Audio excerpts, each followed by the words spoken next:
I'm Ph.D, child of the Kwashki Kwan, and a grandchild of the Fukachari. I am the Development Officer here at Sealaska Heritage, and I'm pleased to welcome you to today's lecture series during Native American Heritage Month. We're glad to have you joining us virtually.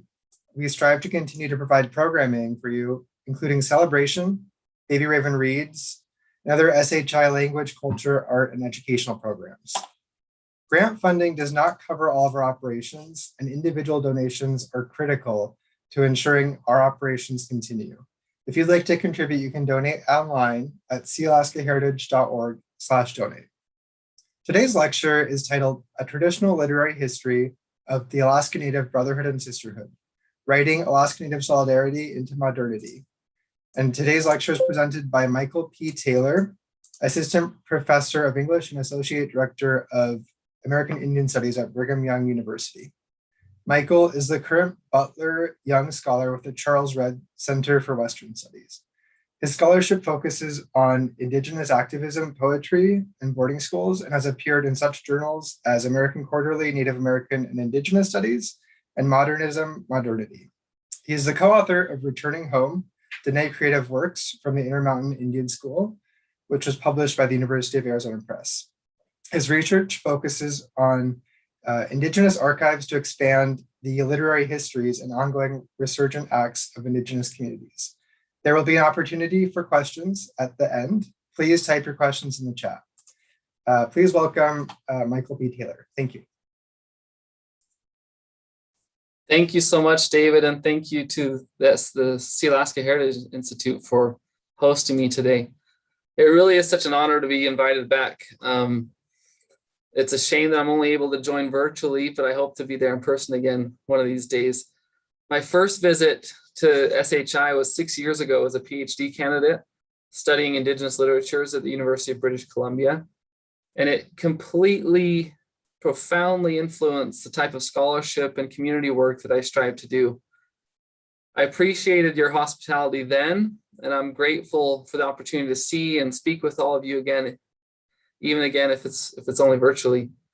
I'd like to specifically thank Dr. Rosita Worrell and Dr. Chuck Smythe, as well as Ralphina Dibdahl, Marina LaSalle, David Russell Jensen, and the many others who have made this talk possible and who carry out the important daily work of the SHI. I'd also like to begin my talk by acknowledging that I am speaking to you from the ancestral homelands of the Ute, Paiute, and Shoshone nations, which are but 3 of the 8 distinct federally recognized Native nations in the state of Utah. And I acknowledge this land out of a recognition of the complicated history of this place and of the ongoing contributions of local Native nations in sustaining and protecting it. I also acknowledge this land because land is central, conceptually, culturally, methodologically, and politically to the history and ongoing work of the Alaska Native Brotherhood and Sisterhood, whose history I'm really excited to be able to discuss with all of you today. So let me go ahead and share my screen and we'll get started.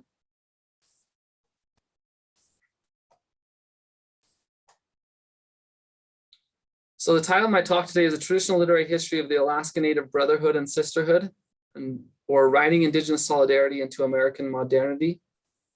And I'd like to begin by offering just a little bit of brief context of the period that I'll be focusing on for today, namely the early 20th century and the beginning years of the Alaska Native Brotherhood and Sisterhood. Arguably, the most significant law affecting Native American and Alaska Native peoples at the turn of the 20th century was the Dawes Act, or the General Allotment Act of 1887. A similar act specifically for Alaska came about in 1906. And as we now know all too well, these allotment acts succeeded in transferring ownership of nearly 2/3 of the remaining Indigenous lands to private non-Indigenous settlers and industries. And although the legislative policies of allotment ended with the 1934 New Deal, I'm beginning to understand allotment as a foundational settler colonial mindset, an underlying presumption that Euro-Western methods of privatized land, water, and resource ownership are fundamentally superior to collectivist Indigenous relations with the natural world. So that's the allotment mindset that I've come to understand that's continued since the actual legislation of allotment. Allotment is an ongoing ideology. It's a persistent story of what Cherokee scholar Daniel Heath Justice describes as indigenous deficiency that has settled itself into the sociopolitical underpinnings of every ongoing effort of US expansion and resource extraction. Indeed, even indigenous stories have been at times allotted, as scholars choose to prioritize individual authors and single author literary traditions, checkering them away from collectivist practices of community-based literature and literacy, of communal story making and storytelling. And here I have just a quick example of what I mean by checkering. This here is a allotment map of the Cherokee Nation, one of the earlier nations to be allotted.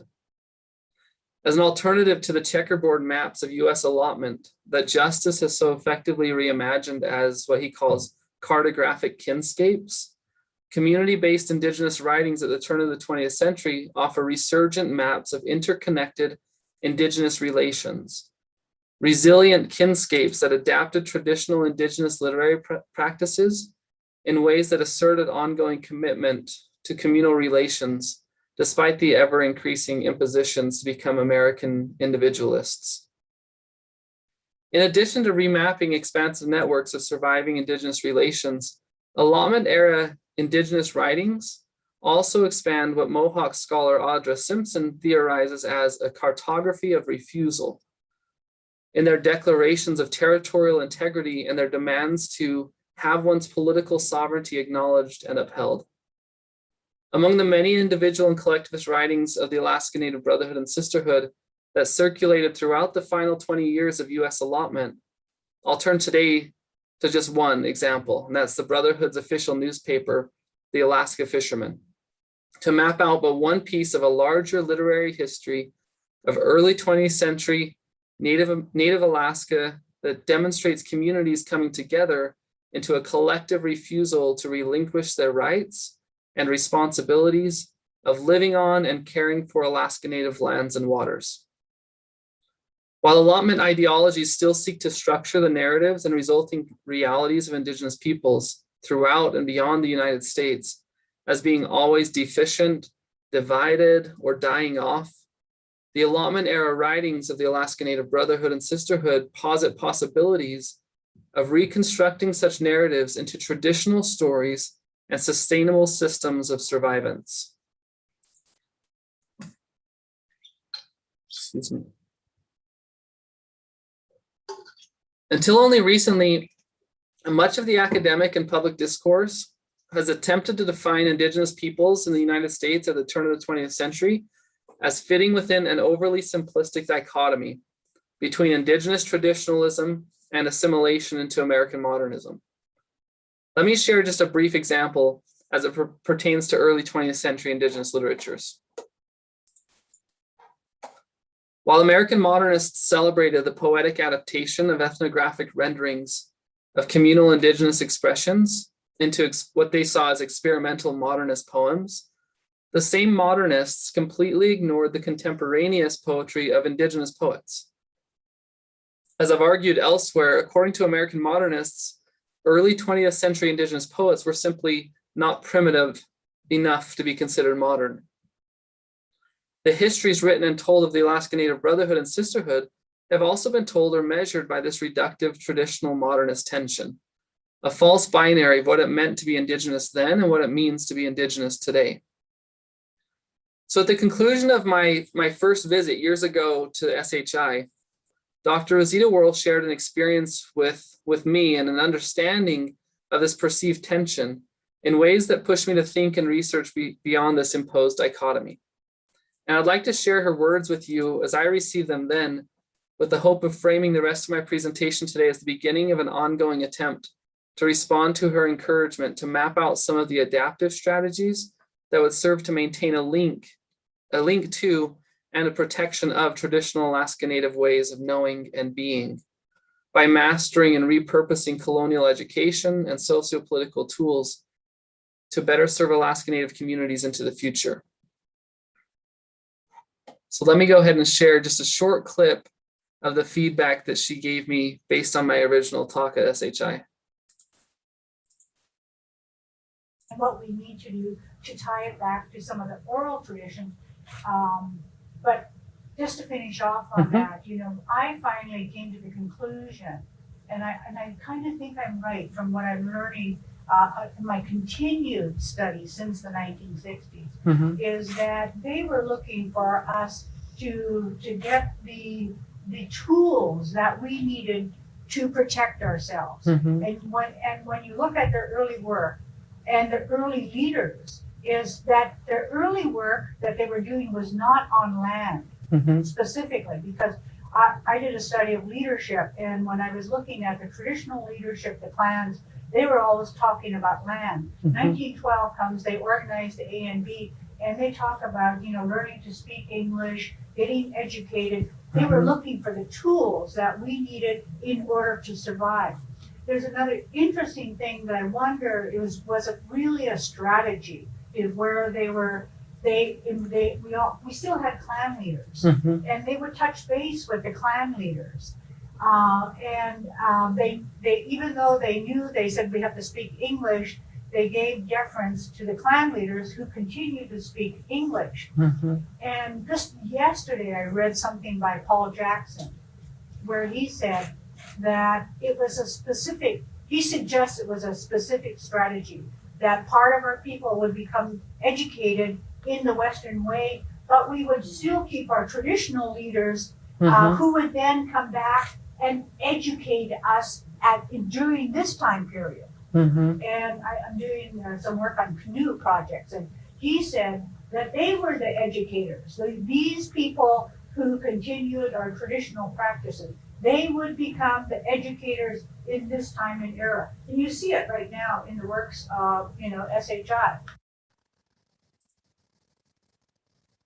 Perfect. So to engage in disrupting this false dichotomy that I feel like Rosita Worrell was helping me to understand at that time, between traditionalism and modernism, or what she described as the strategic planning of Alaska Native communities to maintain and enable the current resurgence of traditional Alaska Native knowledges. Let me begin with a story originally published by the Alaska Native Brotherhood in a 1926 issue of the Alaska Fisherman.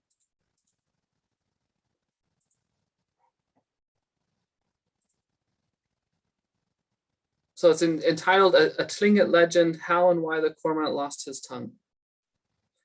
Raven, called Yael by the Tlingits, the creator and benefactor of mankind, was walking along the beach with his servant Cormorant, called Whiskey Bottle for a nickname because they sit on the low rocks and look like whiskey bottles, but called Yuk by the natives. They came to town and were told that there was plenty of halibut out in the front of the town. So Raven and Yuk decided to go fishing. It seems that Yuk, being a real fisherman, caught all the halibut and Raven caught nothing. As they were returning, Raven figured a way to hide his disgrace from the townspeople. So he said to Yuk, "My partner, what is on your tongue? Stick out your tongue so that I can look at it." Yuk obeyed his master and stuck out his tongue. In those days, the cormorant could talk just as well as anybody else. Raven now seized Yuk's tongue and pulled it out. Then Raven said, "Let me hear you talk." Yuk tried to talk and was only able to say, "Wah." Raven then said, "That is fine. You talk much better now than you used to." And Yuk believed it. Since that day, Yuk has never said more than just "wah" for the Tlingits claim the cormorant lost his tongue at that time. When they came to town, Raven appropriated all the halibut, taking his time, lifting the halibut out in full view of the crowd of people who had gathered to watch such a successful fisherman. Yuk was frantic and tried to stop him. He called to the people that the halibut was his, but nobody could understand him. Finally, when Raven lifted a great big halibut up, Yuk made a queer noise which attracted the people's attention. Raven, however, explained to the people, "This is the one about which he is telling, this big one. When I hooked it, a very hard time I found." And thus it has ever been. The means of speech or the control of the press has meant that the servant who has indeed caught the halibut is cheated. The person or a group of people without the power of telling what they have done can be robbed. Published in the 1926 issue in their monthly newspaper, the Alaska Fisherman, the Alaska Native Brotherhood and Sisterhood included a Tlingit legend, How and Why the Cormorant Lost His Tongue, as part of their broader discussion of U.S. citizenship, Alaska statehood, and a U.S. congressional proposition to attach an English literacy requirement to Alaska voting rights. It had been nearly 60 years since the United States had sidestepped Alaska Native communities to purchase territorial claims of Alaska from Russia. It had been just over 40 years since Congress had passed the first Organic Act, thereby unilaterally claiming political authority over Alaska and appointing a total of 13 officials who became responsible for around 586,000 square miles and a population of more than 32,000 souls, of which only 430 of them, according to the census, were white. It had been less than 30 years since the Klondike Gold Rush had brought hordes of fortune-seeking white settlers, alongside Protestant pedagogues and profiteering politicians, to extend the assimilation of indigenous lands and peoples northward beyond the contiguous United States. The United States incorporated Alaska as an official territory, as you all know, in April 1912, designating an unelected territorial governor and claiming complete control over the territory's land, water, and other natural resources. As Tlingit activist and educator Andrew Hope III suggests, the changes brought on by other foreign cultures were forcing Alaska Natives to make many heavy decisions that would affect their people for years to come. On November 5th, 1912, at the close of an education conference organized by the U.S. Bureau of Education, to coincide with the territorial legislature's first election, a Tsimshian man, 11 Tlingit men, and 1 Tlingit woman gathered in Sitka to consider many of these heavy decisions that continue to affect Alaska Native communities today. And together, they founded the Alaska Native Brotherhood. By 1912, Alaska Natives, especially the Tlingit and Haida of Southeast Alaska, had participated as students, teachers, business owners, clergy, and politicians in the broader US social, economic, and political systems for nearly 25 years. Many Alaska Natives were already fluent in the indigenous and non-indigenous language, meaning at least English and Russian, and legal systems of Alaska and the United States. However, they remained disenfranchised from the territorial electorate.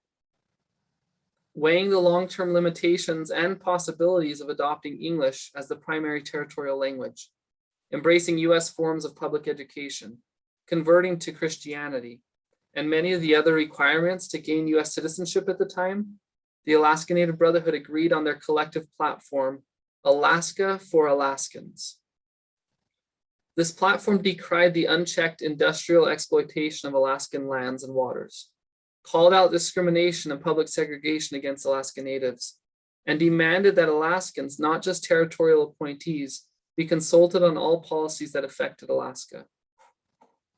In 1915, Alaska Native women who had already been widely active within the Brotherhood formed their own co-organization known as the Alaska Native Sisterhood. Together, ANB-ANS reached beyond economic, linguistic, political, and social boundaries to gather Alaska Native communities into a co-national network of Alaska Native solidarity in the increasing fight to protect Alaska Native lands, waters, and peoples. As illustrated by the traditional Tlingit story of Yuk, Indigenous modernism in Alaska involved an expansive effort to reclaim autonomous means of self-representation, of adapting Alaska Native languages and literatures, as well as settler legislation, to publicly maintain cultural, economic, and socio-political self-determination against the expansive settler colonial efforts to silence and thereby exterminate Indigenous claims to modern Alaska.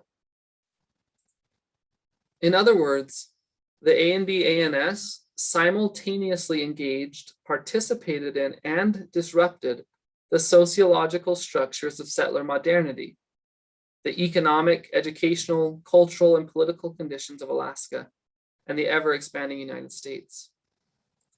At the same time, the collectivist writings of the ANB-ANS adapted, countered, and expanded the literary, discursive, and representational modalities of settler modernism. The story of Yuk, then, as a metaphor of Alaska Native modernity or modernism, is not an admission of defeat or an excuse for unilateral assimilation. It is a call to remember the avenues of expression and activism that early 20th century Alaska Native communities utilized to reclaim their land, water, and civil rights in an era of overt settler colonial exploitation and intended erasure. The published retelling of the story of Yuk emphasizes how A&B ANS mobilized modernist forms, rhetorics, genres, and representational strategies to claim space for Alaska Native communities to use their stories and their knowledges to disrupt settler colonial industries and attitudes in modern Alaska. The A&B ANS led reclamation of both public self-representation and Alaska Native territorial spaces that the story of Yuk represents responds directly to the simultaneous exploitation of Indigenous stories and spaces that supported most modern US enterprises, including the aesthetics and ethics of American modernist literature. Describing the 1917 self-claimed Aboriginal issue of Poetry, a magazine of verse, which, by the way, is one of the absolute most foundational venues of modernist literature throughout the United States. Editor Harriet Monroe exclaimed regarding the ethnographic poems gathered from Indigenous communities, but published by non-Indigenous modernist writers. Vivid as such work is in its suggestion of racial feeling and rhythm, it gives merely a hint of the deeper resources. It is a mere outcropping of the mind. What Monroe fails to mention in her celebration of mining Indigenous communities for their racial feeling and rhythm is that not a single poet she featured in the issue was Indigenous. Rather, they were white ethnographic poets who were claiming interpretive authority over and thereby displacing Indigenous voices from American modernism. Monroe's mining metaphor also directly connects the aesthetics and ethics of American modernism to the modern industrial and political enterprise of claiming and commodifying Indigenous lands and waters. The effects of such settler colonial exploitation and erasure continue in the Academy's literary record of Native Alaska, which has limited pre-1980s Alaska Native literature to translations of what James Rupert describes as the rich oral literary traditions of Alaska. Such anthologized orature, however, like the so-called Aboriginal poetry of American modernist magazines, has been collected largely by non-Indigenous ethnographers and anthropologists, and has been archived in the US Bureau of American Ethnology. Other archives of oral literature have been the result of various oral history projects conducted throughout the 1970s and 80s by the Alaska Library Association and other like organizations. When combined with contemporary, meaning post-1980s or so, Alaska Native fiction, such records present today's academically recognized literary history of Native Alaska, one that renders modern Alaska Natives, meaning those writing and working through the era known as American modernity, as either illiterate or completely silent. The collectively authored writings of the early Alaska Native Brotherhood and Sisterhood, however, many of which survive only in the special collections of the Alaska State Library and the Sealaska Heritage Institute, provide a cultural, conceptual, and political bridge between pre-1930s orature and post-1980s fiction that evinces how Alaska Native knowledge and literary traditions continued to circulate among Native and non-Native Alaskan communities throughout the early 20th century, with the Alaska Fisherman serving as a vital avenue in fostering and maintaining an attitude and action of Alaska Native solidarity. Rather than reducing Alaska Native modernity as an era of unilateral cultural and political assimilation, the Alaska Fisherman documents a dialogic network of self-conscious Alaska Native communities who collectively adapted various modernist forms and discourses of self-representation toward protecting and promoting Alaska Native lands, waters, and peoples into perpetuity.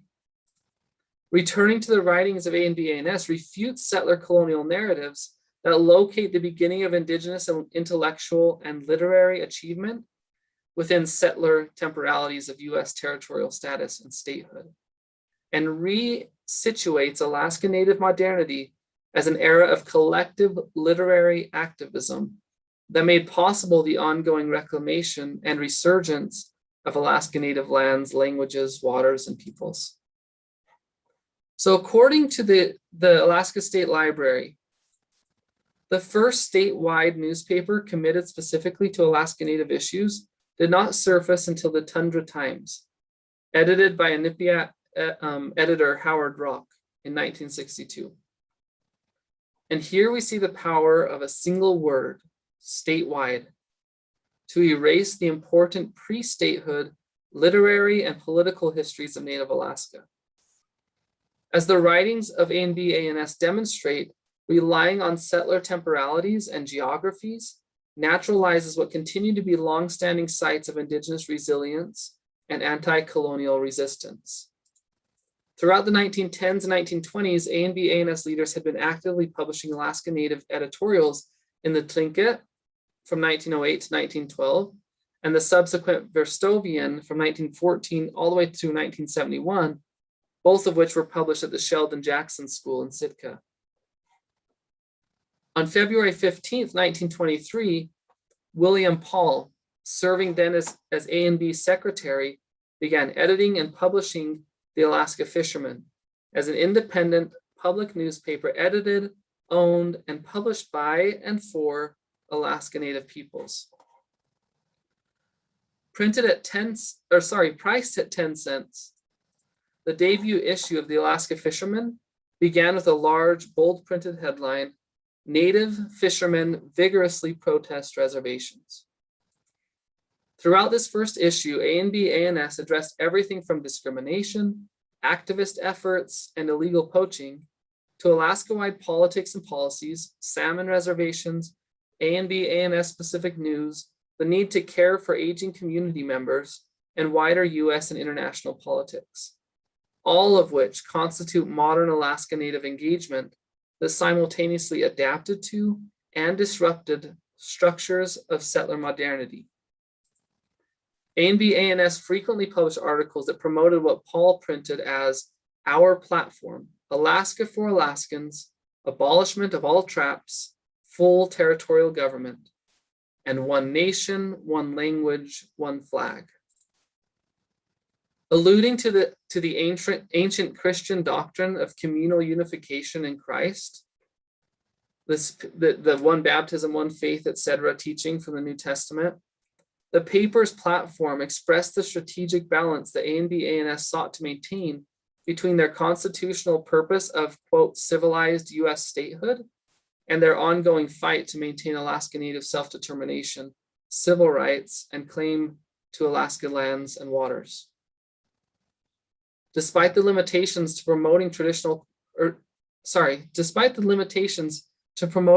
culture and language that resulted from publicly pursuing such a platform, with its resulting English-only membership policies and bans on public cultural practices, A&B-A&S's fundamental purpose in publishing the Alaska Fisherman was, as Patrick J. Daly and Beverly A. James have historicized, to reclaim Alaska Natives' cultural voice and to fight for their fishing rights. It was a strategic reclamation of public self-representation. This balance became even more apparent when on May 15th, 1924, which was 19 days before US President Calvin Coolidge signed the Indian Citizenship Act, the Alaska Native Brotherhood and Sisterhood dropped the homogenizing patriotic platform and exchanged it for, quote, competent Christian citizenship, a slogan that maintained its public commitment to Christianity and US citizenship, but allowed for the cultural, linguistic, and tribal diversity that A&B-A&S has always sought to represent. As Dr. Rosita Worrell taught me regarding the adaptive strategies of early A&B-A&S leaders, they were looking for us to get the tools that we needed to protect ourselves. Throughout the Alaska Fisherman, A&B-A&S articulated this socio-political straddling by repurposing the aesthetic, discursive, and generic tools of modernism, meaning such things as popular Christian discourse, cross-cultural representations, and settler rhetorics of rights and citizenship, to claim an indigenous space within the socio-political and economic decisions of modernity. As Worrell maintains, early A&B ANS leaders made the heavy decisions necessary to ensure a more autonomous Alaska Native present and future. By 1924, the Alaska Fisherman had become a consistent 16-page monthly paper. As a graduate of the Carlisle Indian Industrial School and of Whitworth College and the LaSalle extension of the University of Chicago, William Paul was soon replaced as A&B ANS secretary so that he could more fully commit to his co-responsibilities as newspaper editor and as the official attorney for A&B ANS. Like Paul, many of the A&B ANS leaders had survived long stints of cultural and pedagogical separation from their homes, families, and communities. Rather than promoting unilateral integration as a model for others to follow, as many assimilation advocates, policymakers, and educators had been doing, editorials in the Alaska Fisherman described how the same forces that had legislated the separation of Indigenous families also controlled the public narrative of Native Alaska through the Alaskan press. In a June 1924 editorial entitled "The Race Problem in Alaska," Paul condemned the settler press for promoting prejudice and asked, when did the race problem begin? He goes on to blame office holders, who he describes brought with them certain notions of their superiority over every person whose skin is not white, who frequently violate the Constitution of our country, whose breach of the laws is well known to our public officials, but who is unmolested because he belongs to and serves the gang who feed at the public crib. These are in control of our press. They feed what race prejudice there is. They nourish it because it serves their purpose. Paul recognized the power that public perception held over the lived realities of Indigenous peoples, and he, alongside other A&B ANS leaders, employed the discursive strategies of modernism and entered the political arenas of modernity to protect Alaska Natives against anti-Indigenous prejudice and policies that were being propagated in the modern American press. This fight to reclaim economic and political self-determination of Alaska for Alaskans came with complex compromise. Yet, as A&B's Vice President Peter Simpson reported at the 1920 A&B convention in Wrangell, the Alaska Native Brotherhood was born out of necessity, our necessity. As the story of Yook suggests, it was a modern necessity to claim public space and voice to represent Alaska Native rights and responsibilities in an increasingly non-Native Alaska. The Alaska Fisherman was likewise born out of a necessity and an opportunity that leveraged the modern technologies of mass print culture and the modernist representational form of the newspaper to connect A&B ANS members and provide them with a collective voice within the public sphere. The newspaper also provided a stream of organizational revenue while making, as Adam Spry argues of other Native newspapers of the time, an implicit case for the ability of Native Americans and Alaska Natives to adapt to modern forms of social organization and governance without Euro-American interference. So by printing this independent newspaper, the A&B ANS claimed a self-governing space within modern public and political life that proved foundational to reclaiming spaces of self-determination within modern Alaska.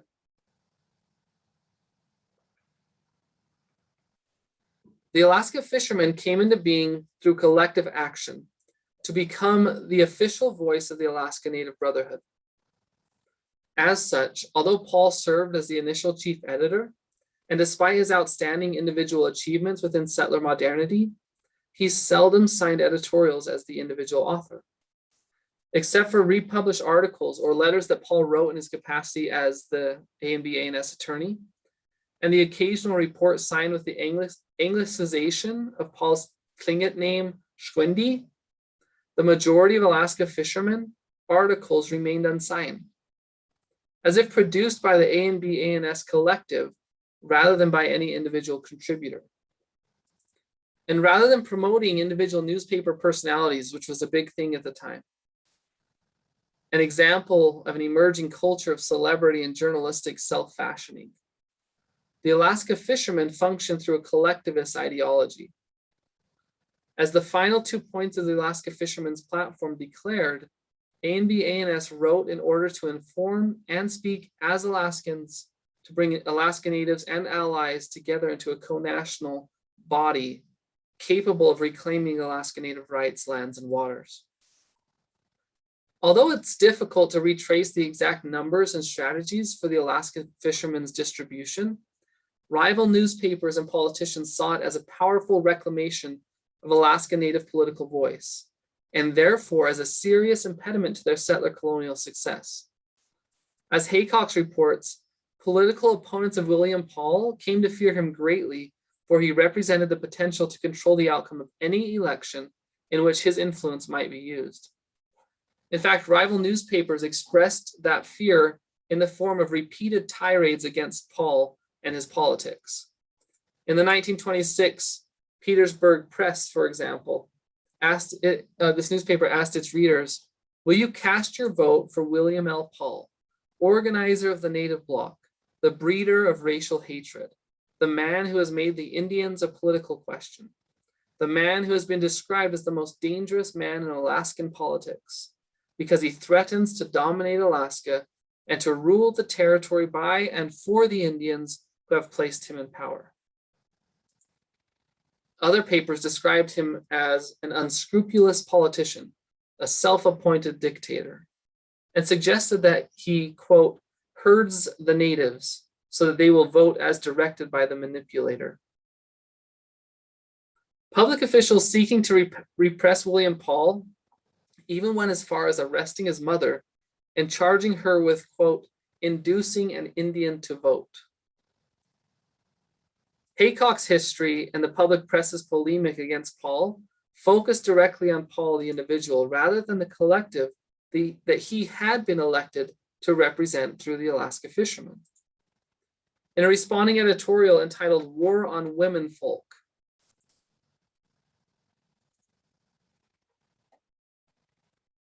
ANB-ANS reconnects Paul to the collective. Quote, "Has the war come to this, that the fair name of Paul's mother, for 35 years a missionary among her people, a woman who has lost her husband in the services of the church, to be dragged into jail merely to humiliate the secretary of the Alaska Native Brotherhood?" The editorial names the ongoing war as Paul's warfare on the Fish Trust and other exploiters, and concludes, "General Custer lost his fight because he attacked the women and children of the Sioux. To make war on women is to put iron into a man's soul." The root of this expressed fear and resulting anti-ANB-ANS action was not in Paul as an individual, in one, quote, civilized Indian. Rather, settlers feared the co-national network of the Alaska Native solidarity that Paul promoted and represented, an organizational model of collective action that adapted long-standing practices of intertribal exchange into a community that came to resemble such modern settler organizations as the League of Nations, labor unions, and other brother and sisterhoods throughout the United States. The root of settlers' fear was that their exploitation of Alaska Native lands, waters, and peoples would be challenged, that settlers would be held responsible for their discrimination, and that they would be forced to return or at least compensate for the stolen rights and resources. The fear was that through the ANB-ANS and its newspaper, Alaska Natives were regaining their ability to speak in modern public and political spheres, and that they were speaking out in solidarity. Rather than shying away from, unilaterally assimilating into, and thereby becoming absent from Alaska modernity, as the current literary record seems to suggest. The expressed settler fear of ANB-ANS's populist rhetoric demonstrates what Kirby Brown describes as an overwhelming presence in modern Alaska. Co-nationally, Alaska Natives were mobilizing in an organized, collaborative effort, and settlers in power read the Alaska Fisherman with the fear that its platform of restoring Alaska to Alaskans might ultimately be realized. Throughout its 9-year run, the Alaska Fisherman represented both a discursive network of Alaska Natives and a collective political argument to retain the rights, resources, and responsibilities of modern Alaska Native communities. On October 15th, 1924, for example, ANB-ANS published a list entitled "What the Indians Want." Speaking through the representational authority of the collective Indians, the list includes in part the abolishment of all industrial fish traps and hatcheries, direct election of territorial officers, a decent workman's compensation, and, quote, no more favoritism to the big mine owner as against the little fellow. In many ways, the complete list of what ANB-ANS wanted in 1924, expressed through a populist rhetoric of resisting corporate greed, mirrors what Cherokee writer Thomas King describes in a response to the same question posed in his 2012 narrative history of North America, The Inconvenient Indian. He writes, after all the years of training, after all the years of having assimilation beaten into us, we still prefer to remain Cree and Comanche, Seminole and Salish, Haida and Hopi, Blackfoot and Bella Coola. By reclaiming Alaska Native presence and participation through such modern technologies as mass print culture and such modernist sentiments as anti-commercialism, ANB-ANS entered the sociopolitical arenas of modernity in a calculated campaign to protect the self-determination of Native Alaska. The title page of the Alaska Fisherman's final year exemplifies how, although they chose to redirect their limited financial resources away from their monthly newspaper, ANB-ANS remained consistent in furthering their fundamental 4-point platform. By this time, William Paul was campaigning as an independent for the position of Attorney General in Alaska.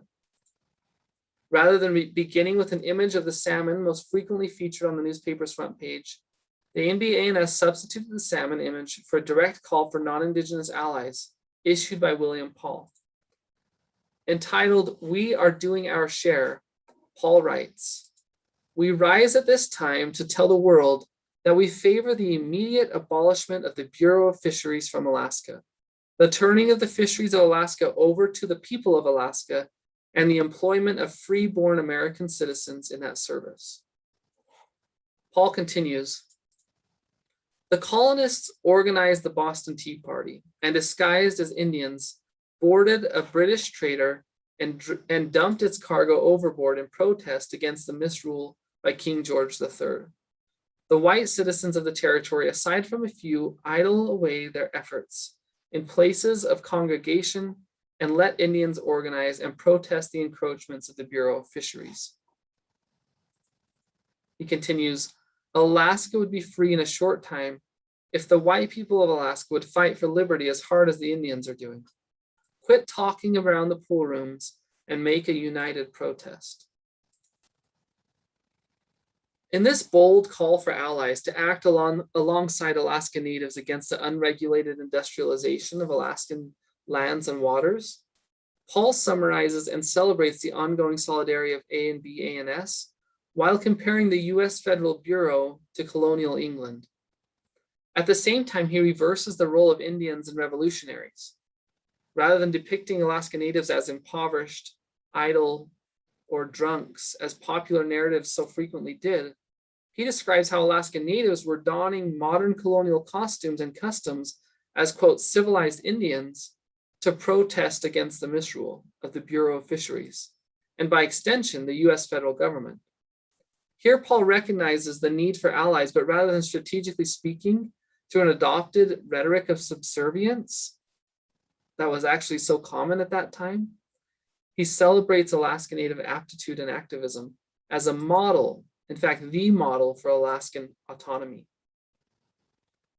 Although the Alaska Fisherman's foremost platform of self-determination, this idea of Alaska for Alaskans, continues to be contested more than 80 years after ANB-ANS discontinued their original newspaper, the collective public voice of Alaska Native action that their paper fostered records an era of Alaskan Native literature and activism that led to otherwise unimaginable modern legislative and political victories.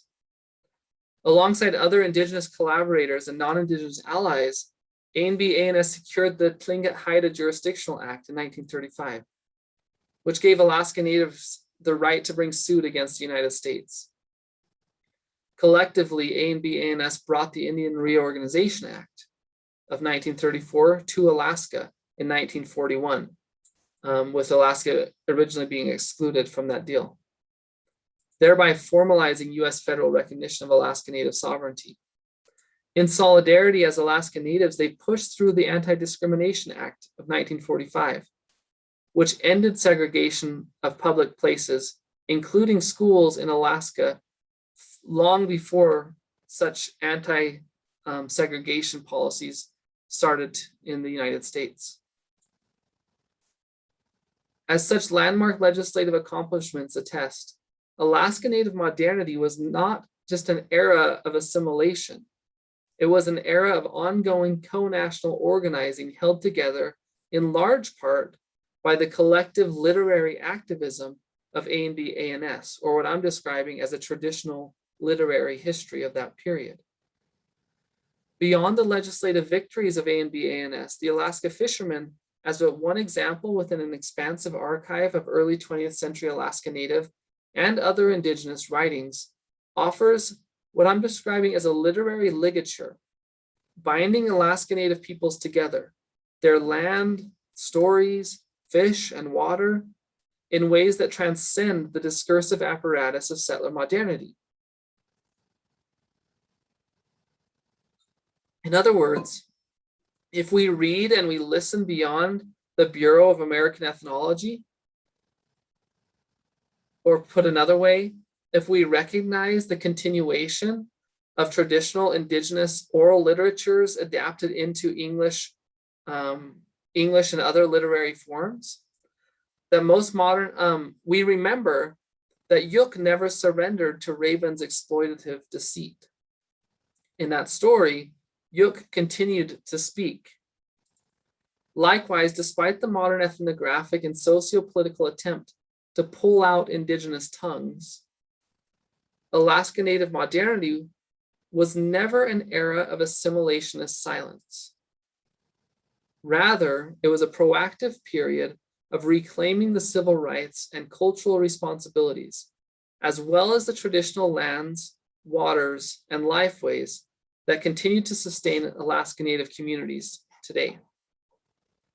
And I'm going to go ahead and end it there for today and just thank you for joining virtually. Thank you for hosting me, and I look forward to having a discussion with you now. Thank you, Michael, for your very in-depth presentation on the Alaska Native Brotherhood and Sisterhood. Really appreciate you shining a light on such important history. We just celebrated recently, I believe, the 111th anniversary of the ANB being founded. Actually, they inaugurated, I believe, in November 1912. So I got my math off there, but very recent birthday for such an important organization. I'm checking in the YouTube chat here for any questions. Just a reminder, if you have any questions for our presenter, please type them in the chat. I have one right here from Mason Auger. Can Michael speak on what role the Sheldon Jackson School played in the ANB's development of Indigenous modernism in Alaska? Do you have any insight into that? Yeah, sure. I mean, not just the Sheldon Jackson School there in Alaska, but as we're seeing across the United States right now, and have been seeing in Alaska in Canada for quite some time, this kind of trying to figure out and investigate and reconcile the realities of boarding schools and their impacts on Indigenous communities. So we see that in the Sheldon Jackson School, a number of the A&B A&S leaders and community members did, for example, learn print publishing, right? They learned how to enter into the technological, the discursive, the rhetorical realities of modern Alaska. But at the same time, and I didn't share this with you today, but as I was in the Sealaska Heritage Institute's archives, I found a number of letters just deriding the conditions of children at that school, right? Of children running away because they're starving, of being beaten for stealing food. So the harsh realities of the boarding school experience that can't be used to overshadow, that the successes of learning things like print publishing can't be used to overshadow the realities of surviving abuse and surviving starvation and surviving the systemic kind of cultural genocidal project that the federal government and a number of the Christian denominations were undertaking. So I don't know if that speaks specifically to, or if that answers your question. I appreciate the question because that, like, boarding schools stand right there at that balancing act, right? Were they spaces of just complete assimilation? Were they spaces of complete abuse? Or were they somewhere in between where indigenous youth were able to build relationships with one another that continued beyond their boarding school experience, right? Did the boarding schools, in fact, unintentionally enable these type of political modernist organizations that would eventually fight back against the assimilation forced upon them within the boarding schools?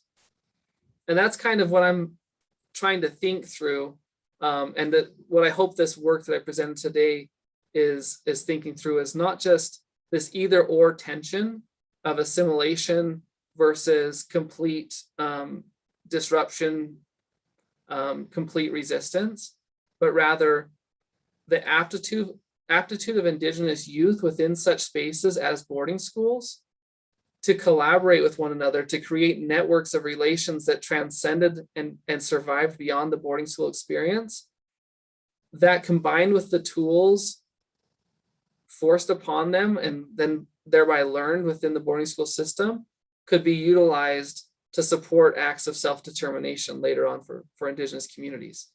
And that's one of the things that I described also as this kind of co-national network, because it wasn't just a Tlingit organization, right? The boarding schools also unintentionally allowed for the continuation of intertribal relationships by forcing kids from different tribes all into the same space.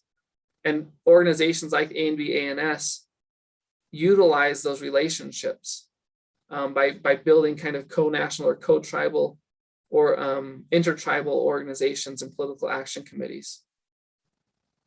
So, but I love the question. Thank you for asking that. Yeah, thank you. We have another question here in the chat. What Russian or French publications had as much of an impact, if you are aware of any? I honestly do not know. I haven't done much research into the Russian and French publications. I do know of a Russian American publication. And if whoever asked that question, I shared my email there at the end, or maybe David could share my email with you through the chat. I'd be happy to share. But early Tlingit leaders actually published a petition to Congress in an early Russian American newspaper being published in the United States in the, what would have been, let's see, I'm just guessing here off the top of my head, trying to recall when it was, but I think it's about the 1860s, 1870s. So they were publishing through a Russian Christian newspaper that was being published in the United States, knowing that in some way Russian Americans were one of their audiences and potential allies in this type of work. But that is a great question. If you know anything, also send it over my way. I'd love to dig further into the Russian and French side of things. Thanks. I just had a request to get your email put in the chat here. Someone's working on that. I have another question here. What parallels do you see in the literary advocacy using press by A&B and ANS with youth in modern day use of social media today?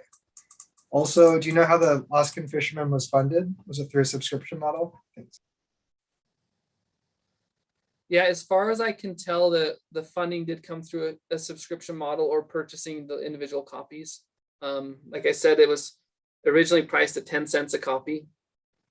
From what I could tell from the sources in the archives, I mean, the A&B ANS was at the time struggling financially as well, as many Indigenous organizations at that time period were, and chose to eventually reallocate funds away from the newspaper. I think part of that too, even while I was speaking today, a new thought came of, in a way, A&B ANS had gained public voice already by the time the newspaper was beginning to dissolve, and had gained a certain status within the public sphere and already won legislative victories and things like that. But I do love your comparison to current Indigenous youth taking up new mediums to promote Indigenous knowledges, to create Indigenous relations. As I'm sure you know, like native TikTok is awesome. And not just in this form like social media, but in all that social media allows. Like native TikTok is a place that a lot of my students are going to understand the realities of what it means to be Indigenous today, and connect that to the things they're learning in history classes and all the kind of the curriculum that doesn't speak to current realities, right? And so I see a parallel there of Indigenous youth recognizing the possibility of adapting ways of relations and ways of knowledge making and sharing across new technological medium.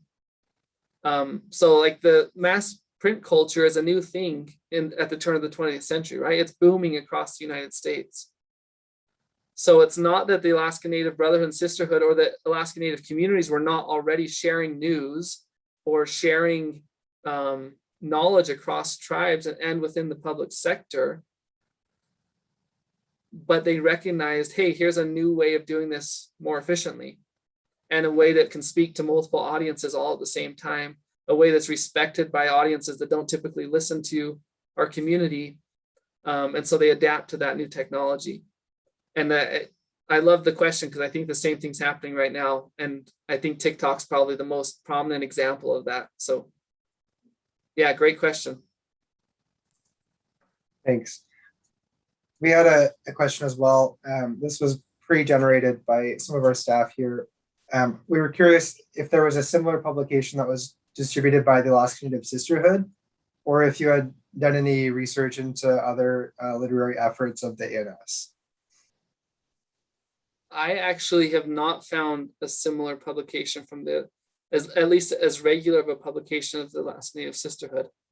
If someone knows of one, that would be fascinating. A number of other organizations at the time. So in my larger project that talks about A&B ANS, I actually place it in relationship with the American Indian, the National Council of American Indians, as well as the Hui Aloha Aina, or the Hawaiian Patriotic League, who are they're all addressing the United States in different ways. Like the A&B ANS is pushing for Alaska statehood. At the same time, or just right directly after, Native Hawaiians are fighting against forced annexation, right? And then we have the National Council of American Indians, which is within the contiguous United States, and they are pushing for American Indian citizenship and are one of the organizations that really helped to lobby for and push for the American Indian Citizenship Act, while at the same time petitioning Congress for the recognition that even with citizenship, there are still limitations to full participation, like voting. But with the National Council of American Indians, the reason I bring all this up is both in Hawaii and in the contiguous United States, their main leaders were women, but they spoke through a masculine voice. So Gertrude Bonin, or Sitkala Shaw, is the president of the National Council of American Indians, but she always speaks through either the collective or takes on kind of this masculine legal tone that would be recognized by her congressional audience. In Hawaii, it's a different story because we have Queen Liliuokalani is like the leader of the Hawaiian kingdom. And she and other women and men are collaborating, but she brings all of their petitions against annexation to Congress and presents it to Congress. So we have women completely leading the way in each of these organizations, though it's often through the Brotherhood or the male leaders that recognition happens for their non-Indigenous congressional type audiences. So that's kind of a long way of speaking to the context, but the direct answer is no, I do not know of a regular publication from the ANS, and I would love to know of one if you have even a place where I might be able to start searching. I'm happy to do the searching for you. Great, thank you. We're approaching here just a little bit past 1 o'clock Alaska time, so I really appreciate your time and sharing all of your research with us, and it was a very fascinating presentation. Hopefully we'll get to keep in touch more and share more knowledge with each other. Yeah, thank you so much, and thanks to those who joined via YouTube and asked questions. I really appreciate that. Great. So our next lecture in our lecture series will be Tuesday, November 16th. It'll be offered in person as well as online via our YouTube channel. And the lecture is titled In His Own Words, a biography of William Lewis Paul. And it's presented by Benjamin Starr Paul, Kanechnusti, who's a grandson of William Paul. So look forward to joining together on Tuesday. Thanks for joining us today. Have a great afternoon.